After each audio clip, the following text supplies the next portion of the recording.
Most of us picture ancient life as a brutal, non-stop struggle for survival. We imagine our ancestors cold and scared, their days filled with nothing but hunting dangerous beasts, gathering scarce food, and desperately trying to see the next sunrise. We see their lives as grim, colorless, and short, but that's only half the story. Long before the first cities rose, long before the first words were written down, our ancestors were playing games, telling jokes, making music, and throwing parties. The truth is, from prehistoric campfires to the grand arenas of Rome, they played, partied, and entertained themselves in ways that will completely change how you see the ancient world. This pursuit of fun wasn't just a distraction from survival, it was the very thing that helped build our world. Ancient humans, from prehistoric foragers to the builders of Egypt and Rome, did not merely survive. They created rich cultures of play, storytelling, sport, and spectacle that reveal leisure as a fundamental, driving part of human life. Let's travel back in time, deep into the Stone Age.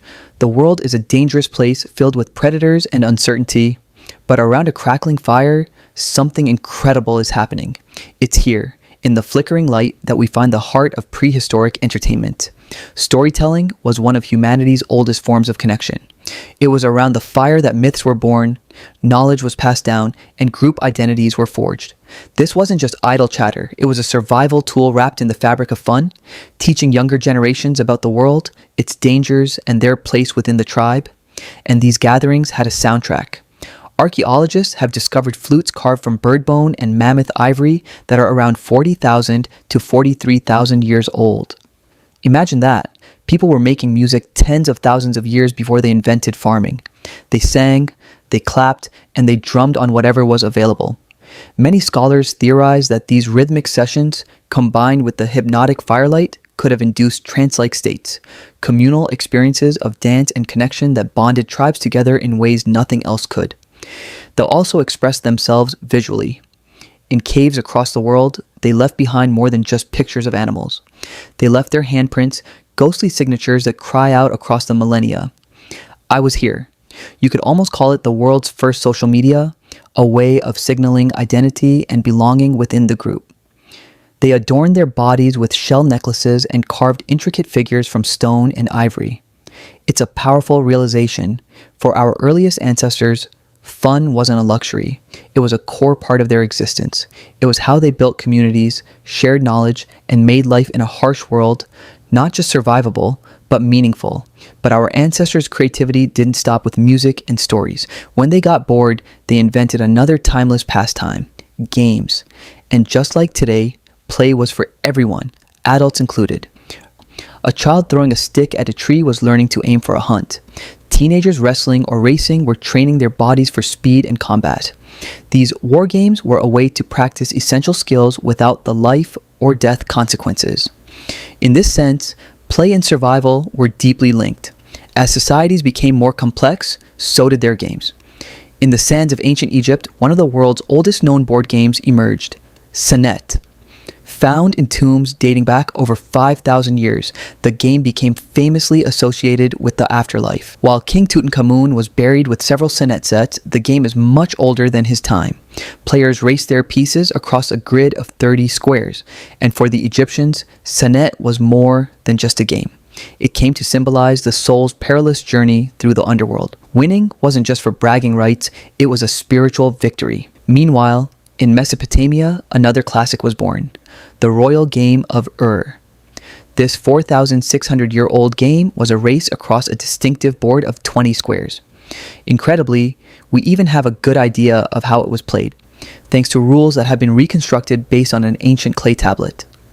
From simple games of tag that mimicked chasing prey to complex strategic board games with spiritual significance, our ancestors were avid gamers. They understood, instinctively, that games were more than just fun. They were a way to learn, to strategize, to socialize, and to connect with both the physical and the spiritual world. As villages grew into cities and empires rose, the nature of entertainment changed with them. Fun became bigger, more organized, and in many cases, a public spectacle. Nowhere is this clearer than in ancient Greece and Rome. The Greeks elevated athletic competition to an art form.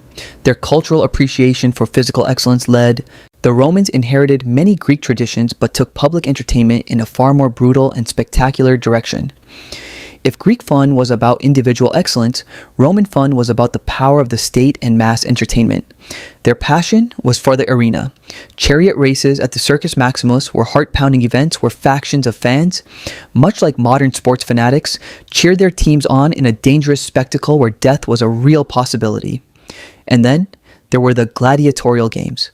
In grand amphitheaters like the Colosseum, tens of thousands gathered to watch trained fighters and prisoners of war engage in combat. To our modern minds, it's a shocking and barbaric form of fun, but it wasn't always a fight to the death. Gladiators were expensive assets, and historical records suggest that in many eras, a defeated gladiator had a good chance of being spared. Still, it was a complex and brutal social ritual, a display of the empire's power, a distraction for the masses, and a reinforcement of their martial values. But Roman leisure wasn't all blood and sand. They were also pioneers of public wellness and social hubs. The grandest public baths were not just for getting clean, they were sprawling complexes that could include libraries, gardens, gyms, and food stalls, the ancient equivalent of a community center where citizens could relax, exercise, and socialize for hours. The human need for play and spectacle wasn't confined to the old world. Thousands of miles away, across the Atlantic, the civilizations of Mesoamerica, the Mesoamerican ball game, known to the Aztecs as Olamaltzli, is one of history's most fascinating sports.